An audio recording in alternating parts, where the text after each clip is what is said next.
Hello everyone. The first question of biomolecule on the page of 160. The question is, what are micromolecules? Give examples. The answer of this question is, micromolecules are large complex molecules.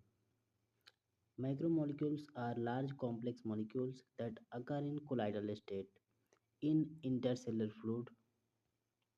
They are formed by the polymerization of low molecular weight micromolecules. Low molecular weight micromolecules मतलब क्या होता है। जो micromolecules होते हैं वह large complex होते हैं जो कोलाइडल स्टेट में पाए जाते हैं अपने इंटरसेलुलर फ्लूइड में। ठीक है, और वो बनते कैसे हैं? They are found by the polymerisation of low molecular weight micromolecules से।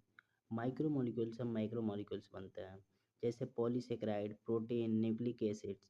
ये सभी कॉमन एग्जाम्पल हैं माइक्रोमोलिक्यूल्स के। ठीक है, the next question is, illustrate a glycosidic peptide and a phosphodiester bond. Answer is, glycosidic bond is formed normally between carbon atoms 1 and 4। यानी carbon 1 और carbon 4 के बीच में अगर कंपाउंड दिया गया है ग्लाइकोसिडिक बॉन्ड के लिए देखना है तो कार्बन 1 होगा और जो कार्बन 4 होगा उन दोनों के बीच में पाया जाता है ग्लाइकोसिडिक बॉन्ड। किसी भी मोनोसैकेराइड यूनिट में हम देख सकते हैं दोनों को मिलाकर। ठीक है, यहाँ पे ग्लाइको मोनोसैकेराइड यूनिट्स दिए गए हैं और यहाँ पे जो कार्बन नंबर फर्स्ट है और यहाँ पे कार्बन नंबर जो 4 है, इनके बीच में ये ग्लाइकोसिडिक बॉन्ड पाया जा रहा है। ठीक है, तो ये है glycosidic bond. Next peptide bond हमें देखना है। Peptide bond is a covalent bond. Covalent bond होता है that joins the two amino acids bye NH CO linkage. तो यहाँ पे सर्कल बनाया गया है NH CO लिंकेज को। ठीक है, ये हो गया पेप्टाइड बॉन्ड। अब हमें देखना है फास्फोडाइएस्टर bond. फास्फोडाइएस्टर bond is a strong bond between covalent bond between phosphate and two sugar group। दो सुगर ग्रुप और strong covalent bond between phosphate and two sugar groups। Phosphate और दो सुगर ग्रुप्स के बीच का क्या है, यह स्ट्रॉन्ग कोवैलेंट बॉन्ड होता है। ठीक है, such bonds form the sugar phosphate backbone of nucleic acid. ऐसे बॉन्ड होते हैं, इन्हें कहा जाता है बैकबोन ऑफ न्यूक्लिक एसिड का। न्यूक्लिक एसिड का बैकबोन कहा जाता है ऐसे बॉन्ड को। ठीक है, such bonds from the sugar phosphate backbone of nucleic acid. यहाँ पे देखिए, यहाँ पे जो सर्कल किया गया है फास्फोडाइएस्टर बॉन्ड को इंडिकेट कर रहा है। ठीक है, what is meant by tertiary structure of proteins. अब देखिए टर्शियरी स्ट्रक्चर ऑफ प्रोटीन क्या होता है। The helical polypeptide chain undergoes coiling. जो हेलिकल पॉलीपेप्टाइड चैन होता है यानी ऐसे सर्कल करके होता है, सर्कल कर स्पाइरल करके होता है, undergoes coiling and folding to form a complex three dimensional. ठीक है, थ्री डायमेंशनल स्ट्रक्चर बनाता है। Safe refer to as tertiary structure of proteins.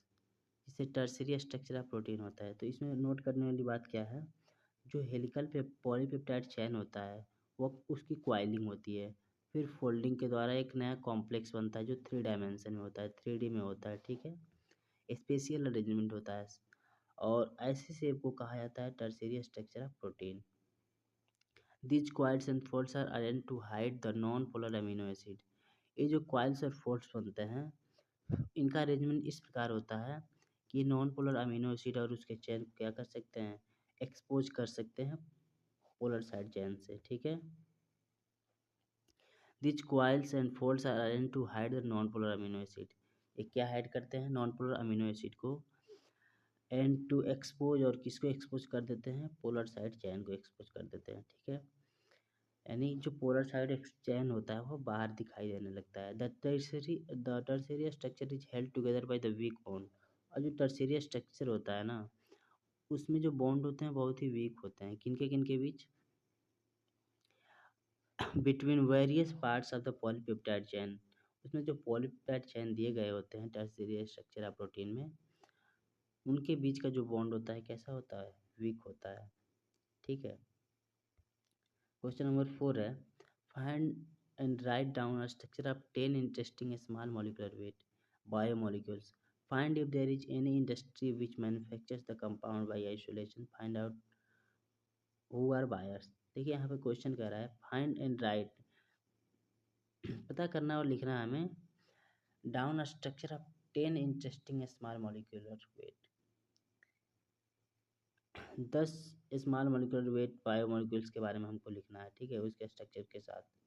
देखिए यहाँ पर दिया गया है, एक साइड मॉलिक्यूल एक साइड स्ट्रक्चर है।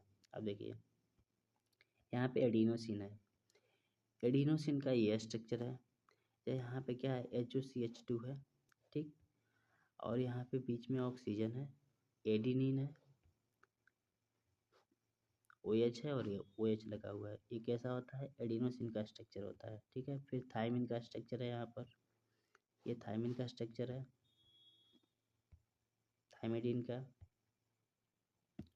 उसके बाद यहाँ पे सुक्रोज का दिया गया है, सुक्रोज का स्ट्रक्चर है, ठीक, सारे स्ट्रक्चर को आप लर्न कर लेना। उसके बाद है माल्टोज, ये माल्टोज का स्ट्रक्चर है, ये लैक्टोज का है, ठीक है। तो ये कुछ अभी और होंगे, 10 थे टोटल। ये राइबोज का स्ट्रक्चर है, ठीक है। तो राइबोज का स्ट्रक्चर और यहाँ पे एक और स्ट्रक्चर नहीं, ठीक है, सिमिलर नहीं है अभी। ये है DNA का, ठीक है, 5' ये है और ये 3' ND है। पहला जो जो 5' एंड होता है उसमें फास्फेट लगे होते हैं और यहाँ पे एल्कोहल लगा होता है, OH बॉन्ड होता है, ठीक है, OH ग्रुप होता है, सॉरी। उसके बाद ये RNA है, ये RNA का स्ट्रक्चर है, ये सिंगल स्ट्रैंड होता है और डबल स्ट्रैंड था, ठीक है। यहाँ भी 5' है, यहाँ भी फास्फेट लगा होता है और यहाँ पे लास्ट में क्या होता है 3' एंड पे OH होता है, ठीक है। उसके बाद है ग्लाइसिरोल, ये है ग्लाइसिरोल का स्ट्रक्चर, ठीक। हाँ, इसके बाद ये है इंसुलिन का स्ट्रक्चर, ये इंसुलिन का स्ट्रक्चर है। तो इन सभी स्ट्रक्चर को और इनके कंपाउंड के नाम को याद रखना, ठीक है। अब यहाँ पे कुछ कंपाउंड दिए गए हैं। स्टार्च प्रोडक्ट कोसा कॉम्प्लेक्स किसके द्वारा मैन्युफैक्चर किया जाता है, एक कंपनी है, इंडस्ट्री है, जिसका नाम है कोसा इम्पेक्स। कॉम्प्लेक्स हमने कह दिया, कोसा इम्पेक्स इसका नाम है कंपनी का, इंडस्ट्री का, जो क्या प्रोड्यूस करता है स्टार्च प्रोडक्ट को, ठीक है। और लिक्विड ग्लूकोज को कौन बनाता है, मरुधार अवेरल्स। Various enzyme such as amylase, protease, cellulase किसके द्वारा बनता है, मैप इंडिया लिमिटेड के द्वारा, ठीक है। अब इनको खरीदता कौन है, जितनी भी रिसर्च लेबोरेटरीज हैं, मेडिसिनल लेबोरेटरी, फार्मास्यूटिकल कंपनीज वह खरीदती हैं, एजुकेशनल इंस्टीट्यूशन खरीदते हैं, and other industries which use biomolecules as a precursor for making other products. और ऐसे बायोमोलिक्यूल्स कंपनियां जो मेडिसिन बनाती हैं, ठीक है, उनका यूज करके कुछ प्रोडक्ट्स बनाती हैं, वही सब इनको खरीदते हैं, ठीक है। Now the fifth question is proteins है प्राइमरी स्ट्रक्चर, प्रोटीन के पास प्राइमरी स्ट्रक्चर होता है। If you are given a method to know which amino acid is either of the two termini of protein, अगर आपको वो दिया जाए स्ट्रक्चर अमीनो एसिड का, ठीक है, तो जो जो दो एंड होते हैं प्रोटीन के, उनमें से आप क्या can you connect this information to purity और होमोजेनिटी ऑफ प्रोटीन, क्या उसका आप यूज करके उससे आप इंफॉर्मेशन इकट्ठा करके बता सकते हैं उसकी क्या कहा जाता है प्योरिटी और होमोजेनिटी को, ठीक है। तो हम बता सकते हैं yes if we are given yes if we are given a method to know the sequence of proteins, अगर हमें पता करने के लिए दिया जाए सीक्वेंस ऑफ प्रोटीन के बारे में, we can connect this information to purity of a protein, ठीक है, उससे हम प्रोटीन की प्योरिटी का पता लगा सकते हैं। It is known that accurate sequence of a certain amino acid is very important for the functioning of a protein. हम सबको पता है कि accurate sequence of a certain amino acid जो होता है वो बहुत ही इंपॉर्टेंट होता है किसके लिए, प्रोटीन के फंक्शन के लिए, ठीक है। अगर अमीनो एसिड सही से सीक्वेंस में है तो प्रोटीन अच्छे से काम करता है। If there is any change in the sequence, अगर यहाँ पर कोई चेंज होता है अमीनो एसिड के सीक्वेंस में, it would alter its structure, या क्या कर सकता है इसके स्ट्रक्चर को अल्टर कर सकता है, thereby altering the function, function भी क्या, अगर अमीनो एसिड का सीक्वेंस हो गया, पहले जो काम करता था वह काम नहीं करेगा, ठीक है। अगर सीक्वेंस चेंज हो गया तो उसका रिजल्ट कुछ और आएगा, ठीक है। अब देखिए, if we are provided with a method to know the sequence of an unknown protein, और ऐसे में अगर हमें पता करना हो कि कहाँ से जो प्रोटीन हुआ है, अमीनो एसिड का सीक्वेंस बदलने से जो नया प्रोटीन बना है, हम उस सीक्वेंसिंग का जो इन्फॉर्मेशन दिया गया पता करने के लिए, उसे हम पता कर सकते हैं। Using this information we can determine, हम पता लगा सकते हैं its structure and compare it, हम इसे कंपेयर कर सकते हैं, इसका स्ट्रक्चर पता लगा सकते हैं with any of the non protein sequence. अब इसका पता लगाने के लिए हमें करेक्ट प्रोटीन सीक्वेंस चाहिए, तब हम इससे मैच करते हैं, वहाँ पे पता चलता है कि क्या रॉन्ग हुआ है यहाँ पर, ठीक है, क्या मिस्टेक हुआ है। उसके बाद है any change in the sequence can be link to the purity और होमोजेनिटी ऑफ प्रोटीन, और कोई भी चेंज हो सकता है सीक्वेंस में जो हो रहा है, वो उसका संबंध सीधे किससे होता है, प्योरिटी और होमोजेनिटी से, ठीक है। For example any one change in sequence of haemoglobin, जैसे हमारे हीमोग्लोबिन होता है, ठीक है, इसमें अल्फा और बीटा प्रेजेंट होता है, can alter the normal haemoglobin structure, ये क्या अल्टर कर सकता है, बदल सकता है नॉर्मल हीमोग्लोबिन स्ट्रक्चर को टू एन एबनॉर्मल स्ट्रक्चर में बदल सकता है, जो स्ट्रक्चर अलग हो, ठीक है। और इसे में क्या हो जाता है, सिकल सेल एनीमिया, क्या हो जाता है, ऐसे ब्लड हो जाता है, ठीक है, तभी ये बीमारी होती है सिकल सेल एनीमिया। क्या करता है, ब्लड वेसल्स को ये ब्लॉक कर देता है, ब्लड का फ्लो अच्छे से नहीं हो पाता है। प्रोटीन्स है प्राइमरी स्ट्रक्चर, प्रोटीन्स के पास प्राइमरी स्ट्रक्चर होता है। If you are given a method, ठीक है, ये तो हो गया। Question number 7, find out and make a list of proteins used as therapeutic agents, हमें पता करना है ऐसे लिस्ट ऑफ प्रोटीन्स का जो थेरेपी में यूज किया जाता है। Find other applicants of proteins, और जो कॉस्मेटिक्स में यूज किया जाता है, यानी जो ब्यूटी इंडस्ट्री में यूज किया जाता है। देखिए यहाँ पे दिया गया है, proteins use as therapeutic agents are as follows. पहला है थ्रोम्बिन एंड फाइब्रिनोजन, ये क्या हेल्प करते हैं, ब्लड क्लॉटिंग में हेल्प करते हैं, ठीक है। एंटीजन जो होता है एंटीबॉडी जिसे कहा जाता है, it helps in blood transfusion, ठीक है, एक ही पहलू होते हैं, दो रूप, एक ही पहलू के दो रूप होते हैं, ठीक है। उसके बाद है insulin, it helps in maintaining blood glucose level in the body, insulin जो होता है पैनक्रियास से सिक्रेट होता है, ये क्या करता है, मेंटेन करता है ब्लड ग्लूकोज लेवल अपनी बॉडी में, ठीक है। उसके बाद है रेनिन, जो कि प्रोटीन को डाइजेस्ट करता है, it helps in osmoregulation, किसमें हेल्प करता है, ऑस्मो रेगुलेशन में, ठीक है। Proteins are also commonly use in manufacture of cosmetics, toxin and biological buffers के रूप में यूज किया जाता है। इनसे क्या क्या और क्या क्या प्रोड्यूस किया जाता है, कॉस्मेटिक्स जो ब्यूटी इंडस्ट्री के लिए काम आता है, टॉक्सिन्स जो होते हैं जो गंदी चीज़ें होती हैं, ठीक है, और बायोलॉजिकल बफर्स बनाए जाते हैं बल्क मीडियम में। Explain the composition of triglyceride, अब देखिए ट्राइग्लिसराइड जब आप बायोमोलिक्यूल्स पढ़ते हैं तो उसमें दिया गया है